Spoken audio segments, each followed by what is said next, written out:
சிறுபான்மை உளவியலிலே நீங்கள் தத்தளிக்க வேண்டாம். சிறுபான்மை என்ற அந்த எண்ணிக்கை குறைவாலே சோர்வடைந்து விட வேண்டாம். ஒவ்வொருவரும் ஒவ்வொரு இடத்தில் ஒவ்வொரு நிலையில் சிறுபான்மையினர் தான். என்னுடைய கிராமத்தை எடுத்துக்கொண்டால், என்னுடைய கிராமம் புதுக்கோட்டை மாவட்டத்தில் 9 கிலோமீட்டருக்கு புதுக்கோட்டை நகரில் இருந்து இருக்கக்கூடிய ஒரு சின்ன கிராமம். அந்த கிராமத்திலே அங்கே எல்லா சமூக மக்களும், தமிழ் சமூகத்தினுடைய சாதி உட்பிரிவுகள் இருக்கிறது அல்லவா, அது எல்லாமும் நிறைந்திருக்கக்கூடிய கிராமம். நான் எல்லா சாதி மக்களை நான் நேசித்து, எல்லா சாதி மக்களும் என்னை நேசிக்கக்கூடிய ஒரு சூழலிலே வளர்ந்தவன். ஆனால் ஒன்றை சொல்லுகிறேன், அந்த கிராமத்திலே பல சாதி மக்கள் இருந்தாலும் கூட வடபகுதியிலே பெரும்பான்மையாக இருக்கக்கூடிய வன்னியர் மக்கள் எங்கள் ஊரிலே 10 குடும்பத்தினர் தான் இருக்கிறார்கள். ஆக எங்க ஊரை பொறுத்த வரைக்கும் வடபகுதியிலே பெரும்பான்மையாக சமூகமாக இருக்கக்கூடிய, சாதியாக இருக்கக்கூடியது வன்னிய சமூகம். எங்களிடத்திலே, எங்கள் ஊரிலே அது சிறுபான்மை சமூகம். எங்கள் ஊருக்கு அருகே ஒரு செல்லுகுடி என்கின்ற ஒரு கிராமம் இருக்கிறது. அந்த கிராமத்திலே பார்த்தால் அங்கே கன்னடம் பேசக்கூடிய குறும்ப கவுண்டர்கள் என்பவர்கள் அதிகமாக இருக்கிறார்கள். அந்த கிராமம் முழுமையும் நிறைந்திருக்கிறார்கள். அந்த கிராமத்திலே தமிழ் பேசுபவர்கள் சிறுபான்மையாக இருக்கிறார்கள். எதற்காக குறிப்பிடுகிறேன் என்று சொன்னால், ஒவ்வொருவரும் ஒரு இடத்திலே ஒரு அளவிலே சிறுபான்மையினர் தான். எனவே ஒரு கிராமத்தில் ஒரு சாதியினர் பெரும்பான்மையாக இருக்கலாம், இன்னொரு சாதியினர் சிறுபான்மையாக இருக்கலாம். தமிழ்நாட்டிற்குள்ளேயே ஒரு கிராமத்திலே தமிழர்களே சிறுபான்மையாக இருக்கலாம். எனவே இந்த சிறுபான்மை பெரும்பான்மை உளவியலிலே நீங்கள் சிக்கிவிட வேண்டாம் அன்பிற்குரியவர்களே. காரணம், என்னுடைய நேசத்திற்கும் மரியாதைக்கும் உரிய பல கருப்பையா அவர்கள் எழுதிய அல்லாஹ் வடிவமைத்த அழகிய சமூகம் என்கின்ற அருமையான நூல் வெளியீட்டு விழா என்கின்ற அடிப்படையில் மிகச்சிறப்பாக நடக்கின்ற இந்த நல்ல நிகழ்வில் கலந்து கொண்டிருக்கின்ற தமிழகத்தினுடைய பல்வேறு துறைகளில் மகத்தான சாதனைகளை நிகழ்த்தியிருக்கின்ற, மேடையிலே இருக்கின்ற ஆளுமைகள் உள்ளிட்ட இந்த கூட்டத்தினருக்கு என்னுடைய வணக்கத்தை தெரிவித்துக் கொள்கிறேன். நம்முடைய மரியாதைக்குரிய பல கருப்பையா அவர்கள் தான் எழுதியிருக்கக்கூடிய இந்த நூலை குறிப்பிட்டு, ஐயா நீங்கள் வர வேண்டும் என்று அழைத்த போது, இதே தீரலாமா?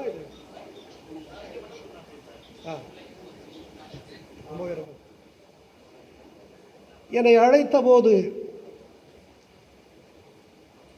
நான் நிச்சயமாக வருகிறேன், மேடைக்கு வரவில்லை, ஆனால் நிச்சயமாக கூட்டத்திற்கு வந்து முன்வரிசையிலே இருக்கிறேன் பார்வையாளராக என்று நான் சொன்னேன். நான் அதிகமாகவே பேசிவிட்டேன் ஐயா, எனவே கொஞ்ச காலம் பேசாமல் இருக்கலாம், அமைதியாக இருக்க விரும்புகிறேன். எனவே நான் மேடையிலே வந்து பேசவில்லை, மாறாக இந்த கூட்டத்திலே வந்து இருக்கிறேன் என்று சொன்னேன். அவர் ஒத்துக்கொண்டார். ஆனால் இங்கே வந்தவுடன் என்னை வலுக்கட்டாயமாக மேடைக்கு அழைத்து வந்து விட்டார். என்னை பொறுத்த வரைக்கும் என் மரியாதைக்கும் நேசத்துக்கு உரிய திரு பழ கருப்பையா அவர்கள் அழைத்த போது நான் வருகிறேன் என்று சொன்னதற்கு 2 காரணங்கள் உண்டு. ஒன்று, அவர் மீது எனக்கு இருக்கக்கூடிய நேசம், மரியாதை. இன்னொன்று, இந்த நாட்டினுடைய, இந்திய நாட்டினுடைய நீண்ட நெடிய வரலாற்றில் மிக மோசமான நெருக்கடிகளையும் சவால்களையும் சந்திக்கக்கூடிய ஒரு மாபெரும் சமூகமான இஸ்லாமிய சமூகத்தோடு இந்த காலகட்டத்தில் நாம் நிற்க வேண்டும் என்பதற்காக நான் இங்கே வந்திருக்கிறேன். எனவே அன்பிற்குரியவர்களே, இந்த புத்தகத்தை நான் இங்கேதான் பார்த்தேன். எனவே முதல் பக்கத்திலிருந்து 1-2 பக்கத்தையும் கடைசி பக்கத்தையும் நான் படித்தேன். அந்த புத்தகத்திலே திரு குரானினுடைய தோற்றுமாயாக அவர் குறிப்பிட்டிருப்பது, இந்த வழிபாட்டு முறையை பற்றி அவர் குறிப்பிட்டிருக்கிறார். எல்லா மதங்களிலும் வழிபாட்டு முறை உண்டு. அந்த மதங்களிலெல்லாம் பொருள் வேண்டும், பொன் வேண்டும், படிப்பு வேண்டும், பதவி வேண்டும் என்று பொருள் ஆசையிலே உலக பரியந்தமான அந்த பொருளாதார நிலைகளிலே வேண்டுகோளும் வழிபாட்டு முறையும் இருக்கும். ஆனால் இஸ்லாம் அப்படி அல்ல என்று அவர் குறிப்பிடுகிறார். இஸ்லாமை குறிப்பிடுகிற பொழுது அளவற்ற கருணையாளராக இருக்கக்கூடிய அல்லாஹ் அங்கே வேண்டுகிற பொழுது அல்லாஹ்விடத்திலே நேரிய வழியில் என்னை செலுத்துவாயாக, அற வழியிலே என்னை செலுத்துவாயாக என்பதுதான் மிக முக்கியமாக இருக்கிறது, தோற்றுவாயாக இருக்கிறது என்று அவர் மிக அழகாக குறிப்பிட்டிருக்கிறார். எனவே இந்த திருக்குரானினுடைய அங்கே குறிப்பிட்டிருக்கக்கூடிய கோட்பாடுகளிலிருந்து ஒரு மகத்தான தேசிய இனமாக இருக்கக்கூடிய காஷ்மீர் மக்களினுடைய கனவு சிதைக்கப்பட்டது வரை அவர் குறிப்பிட்டிருக்கிறார். அன்பிற்குரிய மரியாதைக்குரிய பழக்கருப்பையா, உங்களுக்கு நான் இந்திய நாட்டினருடைய குடிமக்களினுடைய சார்பாக என்னுடைய நன்றியை தெரிவித்துக் கொள்கிறேன். இத்தகைய நெருக்கடியான காலகட்டத்தில் நாம் என்னை பொறுத்த வரைக்கும் யாரெல்லாம் நெருக்கடியிலே இருக்கிறார்களோ அவர்களெல்லாம் என் நெஞ்சுக்கு நெருக்கமானவர்களாக நான் கருதுவேன். யாரெல்லாம் பாதிக்கப்பட்டிருக்கிறார்களோ அவர்களெல்லாம் என் பரிவுக்கு உரியவர்களாக நான் கருதுவேன். எனவே இன்றைக்கு இந்த இஸ்லாமிய சமூகத்தினரோடு நாம் நிற்கிறோம். என்னை பொறுத்த வரைக்கும் தலைவர்கள் என்பவர்கள் மக்களை பிளக்குகிறவர்கள் தலைவராக முடியாது, மக்களை பிழைக்கிறவர்கள் தான் தலைவர்களாக இருக்க முடியும். எனவே இடிப்பவர்கள் இங்கே தலைவர்களாக இருக்க முடியாது, இணைப்பவர்கள் தான் தலைவர்களாக இருக்க முடியும். அந்த வகையில் இன்றைக்கு மகத்தான கருத்துக்கள் அடங்கி இருக்கக்கூடிய இந்த அருமையான புத்தகத்தை நாம் தமிழ் சமூகத்தினுடைய மூளை முடுக்கெல்லாம் கொண்டு செல்ல வேண்டும் என்பதுதான் என்னுடைய வேண்டுகோள். ஒன்றை மட்டும் சொல்லிக் கொள்ளுகிறேன், சிறுபான்மை உளவியலிலே நீங்கள் தத்தளிக்க வேண்டாம். சிறுபான்மை என்ற அந்த எண்ணிக்கை குறைவாலே நீங்கள் சோர்வடைந்து விட வேண்டாம். ஒவ்வொருவரும் ஒவ்வொரு இடத்தில் ஒவ்வொரு நிலையில் சிறுபான்மையினர் தான். என்னுடைய கிராமத்தை எடுத்துக்கொண்டால், என்னுடைய கிராமம் புதுக்கோட்டை மாவட்டத்தில் 9 கிலோமீட்டருக்கு புதுக்கோட்டை நகரில் இருந்து இருக்கக்கூடிய ஒரு சின்ன கிராமம். அந்த கிராமத்திலே அங்கே எல்லா சமூக மக்களும், தமிழ் சமூகத்தினுடைய சாதி உட்பிரிவுகள் இருக்கிறது அல்லவா, அது எல்லாமும் நிறைந்திருக்கக்கூடிய கிராமம். நான் எல்லா சாதி மக்களை நான் நேசித்து எல்லா சாதி மக்களும் என்னை நேசிக்கக்கூடிய ஒரு சூழலிலே வளர்ந்தவன். ஆனால் ஒன்றை சொல்லுகிறேன், அந்த கிராமத்திலே பல சாதி மக்கள் இருந்தாலும் கூட வடபகுதியிலே பெரும்பான்மையாக இருக்கக்கூடிய வன்னியர் மக்கள் எங்கள் ஊரிலே 10 குடும்பத்தினர் தான் இருக்கிறார்கள். ஆக எங்கள் ஊரை பொறுத்த வரைக்கும் வடபகுதியிலே பெரும்பான்மையாக சமூகமாக இருக்கக்கூடிய சாதியாக இருக்கக்கூடியது வன்னிய சமூகம். எங்களிடத்திலே எங்கள் ஊரிலே அது சிறுபான்மை சமூகம். எங்கள் ஊருக்கு அருகே ஒரு செல்லுகுடி என்கின்ற ஒரு கிராமம் இருக்கிறது. அந்த கிராமத்திலே பார்த்தால் அங்கே கன்னடம் பேசக்கூடிய குறும்ப கவுண்டர்கள் என்பவர்கள் அதிகமாக இருக்கிறார்கள். அந்த கிராமம் முழுமையும் நிறைந்திருக்கிறார்கள். அந்த கிராமத்திலே தமிழ் பேசுபவர்கள் சிறுபான்மையாக இருக்கிறார்கள். எதற்காக குறிப்பிடுகிறேன் என்று சொன்னால், ஒவ்வொருவரும் ஒரு இடத்திலே ஒரு அளவிலே சிறுபான்மையினர் தான். எனவே ஒரு கிராமத்தில் ஒரு சாதியினர் பெரும்பான்மையாக இருக்கலாம், இன்னொரு சாதியினர் சிறுபான்மையாக இருக்கலாம். தமிழ்நாட்டிற்குள்ளேயே ஒரு கிராமத்திலே தமிழர்களே சிறுபான்மையாக இருக்கலாம். எனவே இந்த சிறுபான்மை பெரும்பான்மை உளவியலிலே நீங்கள் சிக்கிவிட வேண்டாம் அன்பிற்குரியவர்களே. காரணம், இந்தியாவினுடைய விடுதலைக்கு உங்களுடைய பங்களிப்பு என்பது மகத்தானது. அதை யாரும் மறந்துவிட முடியாது. அன்பிற்குரியவர்களே, நான் ஒரு 28 ஆண்டுகளுக்கு முன்பாக 1996 நான் நேதாஜியால் ஈர்க்கப்பட்டவன். நேதாஜியினுடைய இந்த மகத்தான வரலாறு என்னை அதிகமாகவே ஈர்த்த காரணத்தினால் அவரை பற்றி கிடைக்கின்ற புத்தகங்களை எல்லாம் நான் படித்து விடுவேன். அப்படியாக 1996 நான் பதவிக்கு வந்துவிட்டேன். துணை கலெக்டராக என்னுடைய பதவியை தொடங்கி ஒரு 5-6 ஆண்டு காலம். ஆனால் இளைஞனாக இருந்த பொழுது நேதாஜியை பற்றி எந்த செய்தி வந்தாலும் நான் படித்து விடுவேன். அப்படி படிக்கிற பொழுது ஒரு புத்தகத்திலே ஒரு வார இதழ், அந்த இதழிலே நேதாஜியினுடைய சீடரை பற்றி ஒரு செய்தி வந்தது. அந்த நேதாஜியினுடைய சீடர் எங்கே இருந்தார் தெரியுமா? நம்முடைய சென்னையிலே 7 கிணறு, வட சென்னையிலே 7 கிணறு அந்த பகுதியிலே இருந்தவர் அந்த சீடர். அவரை பற்றி படித்தவுடன் எனக்கு பேராவல், அவரை சந்திக்க வேண்டும் என்று. ஏனென்றால் நேதாஜியை என்னால் சந்திக்க முடியாது, காலம் கடந்து விட்டது. நேதாஜியோடு நெருங்கி நின்று அந்த களத்திலே பரங்கியரை எதிர்த்து பர்மாவினுடைய எல்லையிலே போர் முழக்கமிட்டு மீண்டவர்கள் என்ற அந்த மீண்டவர்களை பார்க்கின்ற ஆர்வத்திலே நான் அந்த பெருமகளை பார்ப்பதற்காக நான் போனேன். வட சென்னை பகுதி அந்த 7 கிணறு பகுதியிலே எனக்கு முகவரி தெரியவில்லை. தேடிக்கொண்டே இருக்கிறேன், பத்திரிகையிலே முகவரி இல்லை. அவரை பற்றிய செய்தி அவர் 7 கிணறு பகுதியிலே இருக்கிறார் என்று அங்கே குறிப்பிடப்பட்ட காரணத்தினால் அங்கே தேடிக்கொண்டிருக்கிறேன். முதலிலே ஆட்டோவிலே போனேன், தேட முடியவில்லை. சைக்கிள் ரிக்ஷாவிலே போய் தேடிக் கொண்டிருக்கிறேன். அதற்கு பிறகு நடந்தே போய் தேடிக்கொண்டிருக்கிறேன். ஒரு சிறிய வீடு, ஒரு எளிய சிறிய வீட்டிலே அந்த விடுதலை போராட்ட வீரர் நேதாஜியோடு நெருக்கமாக நின்று பர்மாவினுடைய எல்லையிலே போர் முழக்கமிட்ட அந்த தோழருடைய வீட்டிற்கு செல்லுகிறேன். அவர் படுத்து கொண்டிருக்கிறார், வயதானவர். ஐயா, நேதாஜியினுடைய சீடராக அறியப்பட்டவர் நீங்கள். நேதாஜி என்று சொன்னவுடன் படுத்த படுக்கையிலே இருந்தவர் அப்படியே துள்ளி குதித்து எழுந்தவரை போல இருந்தார். அவரிடத்திலே 1 மணி நேரம் பேசிக்கொண்டிருந்தேன்.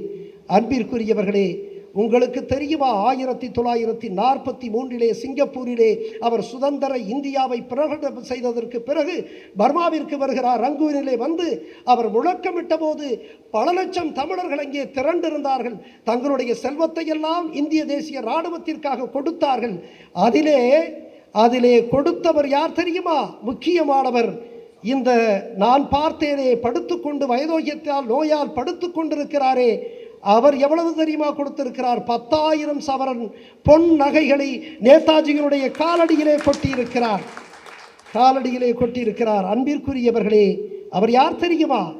அமீர் அம்சா என்ற ஒரு இஸ்லாமிய தமிழர்தான் இந்த விடுதலை போராட்டத்திற்கு பங்களிப்பு செய்திருக்கிறார்.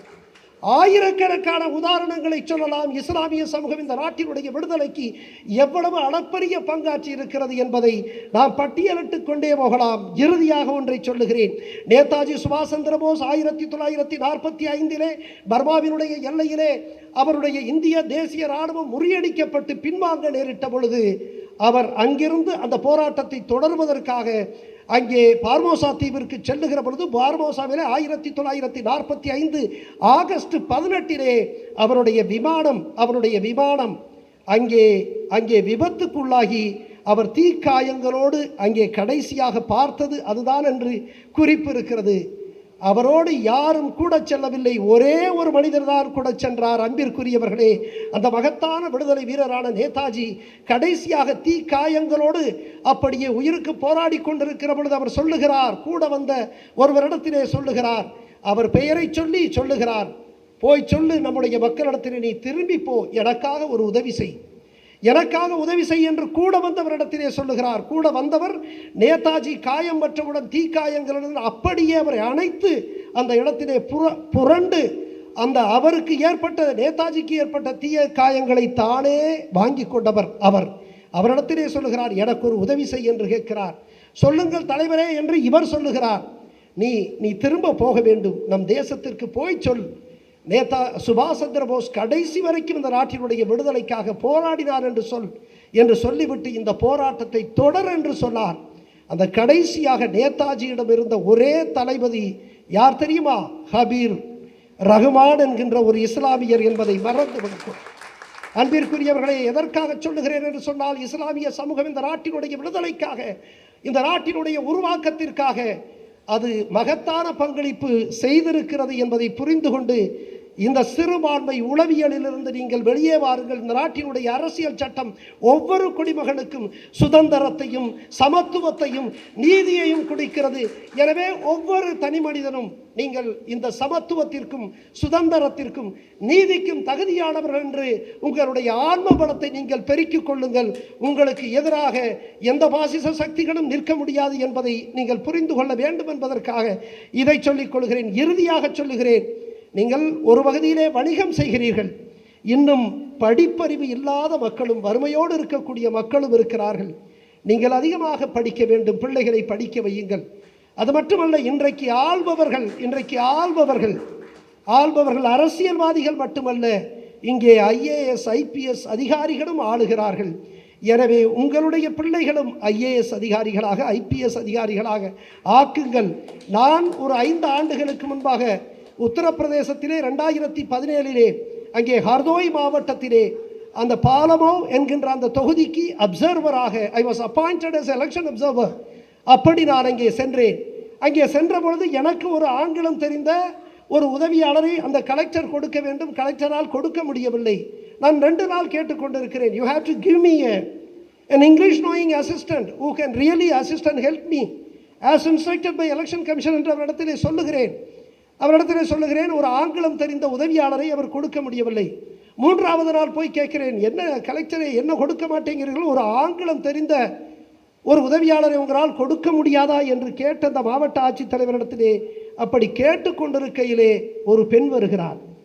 அந்த பெண் வருகிறார், சார் நான் உங்களுக்கு உதவுகிறேன் என்று தமிழிலே பேசுகிறார். எனக்கு அதுவும் இந்தி மாநிலத்திலே நான் ஆங்கிலம் தெரிந்த ஒருத்தரை கேட்கிறேன், தமிழே தெரிந்த ஒருத்தர் வந்தவுடன் எனக்கு மிகுந்த மகிழ்ச்சி. அவர் ஒரு பெண்மணி. அவர் சொல்லுகிறார், என்னுடைய பெயர் தமீம் அன்சாரி என்கிறார் அந்த பெண்மணி.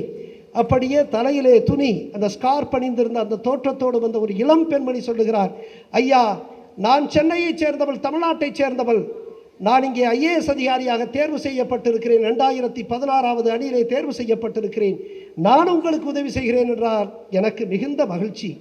அன்பிற்குரியவர்களே, எதற்காக சொல்லுகிறேன் என்றால், சென்னையிலே மிகச் சாதாரண ஒரு எளிய குடும்பத்து பின்புலத்திலிருந்து வந்தவர். அவர் மாநகராட்சியில் பள்ளியில் படித்து அண்ணா பல்கலைக்கழகத்தில் படித்து IAS அதிகாரியாக இருக்கிறார். இன்றைக்கு உத்தரப்பிரதேசத்திலிருந்து ஆந்திர பிரதேசத்திற்கு அவர் வந்திருக்கிறார். அங்கே பிரகாச மாவட்டத்தினுடைய கலெக்டராக அவர் இருக்கிறார்.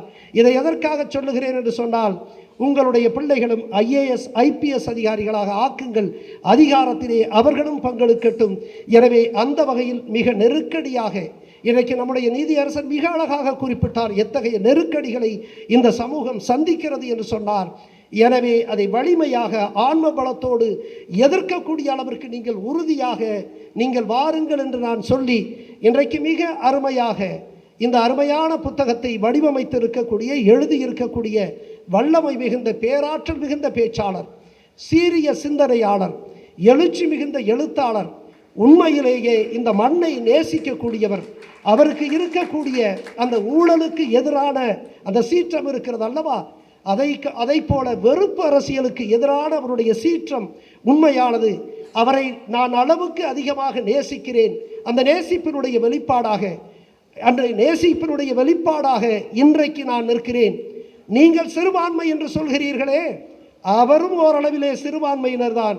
ஏனென்றால் நேர்மையாக அரசியல் தமிழக களத்திலே பேசக்கூடிய ஒவ்வொருவரும் சிறுபான்மையினர்.